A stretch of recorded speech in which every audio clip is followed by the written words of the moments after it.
Hallelujah. प्रभु यीशु मसीह में मेरे सब बहन भाइयों को जय मसीह की। आप सबका स्वागत है जीवित परमेश्वर की जीवित हजूरी में, जहां से आप कभी भी सेम वापस नहीं जाते। आज के हमारे वचन का विषय है कि हम शैतान को कैसे कुचले। आज का वचन लूका 10 अध्याय उसकी 19 आयत में लिखा है, देखो मैंने तुम्हें सांपों और बिच्छुओं के रौंदने का और शत्रु की सारी सामर्थ्य पर अधिकार दिया है और किसी वस्तु से तुम्हें कुछ हानि न होगी। मेरे प्रियो, परमेश्वर ने हर एक मसीह को जो विश्वास रखता है और परमेश्वर के वचनों पर चलता है, उसको सांपों और बिच्छुओं को रौंदने का अधिकार दिया है। पर एक विश्वासी कैसे अपने पैरों के नीचे सांपों और बिच्छुओं को कुचल सकता है? मैं आपको बताना चाहता हूँ कि एक विश्वासी परमेश्वर के वचन और उपवास के साथ शैतान और उसकी सारी योजनाओं को अपने पैरों के नीचे कुचल सकता है।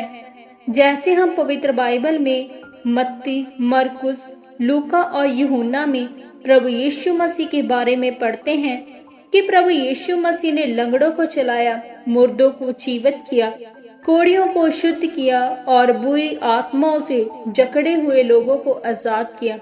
पवित्र बाइबल बताती है कि जब शैतान प्रभु यीशु मसीह को परखने के लिए आया, तो प्रभु यीशु मसीह ने उसका सामना परमेश्वर के वचनों के द्वारा किया, उसे हराकर शर्मिंदा किया।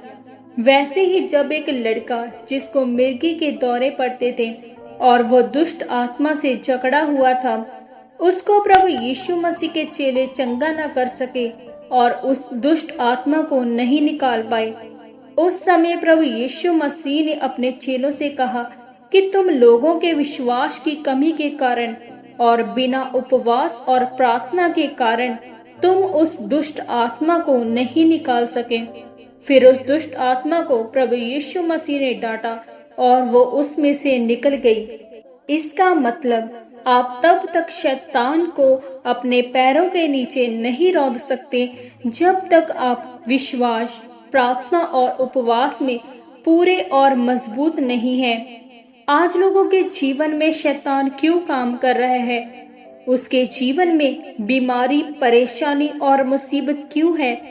क्योंकि उनके जीवन में कोई भी प्रार्थना की वेदी नहीं है, उपवास उनकी जिंदगी का हिस्सा नहीं है। फिर वह लोग कैसे सोच सकते हैं कि मैं शैतान को अपने पैरों के नीचे कुचलूंगा? प्रभु यीशु मसीह इसलिए उस लड़के में से दुष्ट आत्मा को निकाल पाए क्योंकि प्रभु यीशु मसीह उपवास, प्रार्थना और पूरी तरह से पवित्रताई में थे।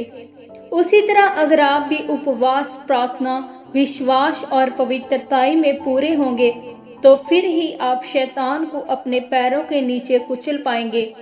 याद रखें, अगर आपके जीवन में पवित्रताई, प्रार्थना और उपवास की कमी है, तो आप कभी भी शैतान को अपने पैरों के नीचे नहीं कुचल सकते।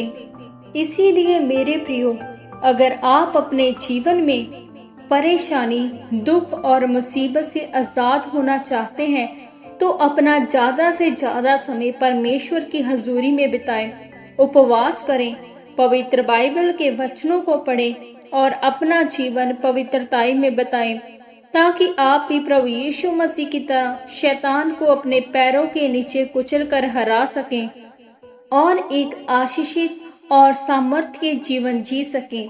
आमीन। आओ हम सब मिलकर इस अंगीकार को करें।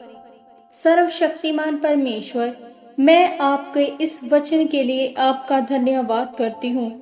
परमेश्वर, मैं अंगीकार करती हूँ कि मैं प्रार्थना और उपवास में बढ़ूंगी और शैतान को अपने पैरों के नीचे रौंदूंगी, प्रभु यीशु मसीह के सामर्थ्य नाम में। आमीन। आज के इस पवित्र वचन के पढ़े और सुने जाने के द्वारा परमेश्वर आप सबको आशीषित करें। सबको जय मसीह की। आमीन।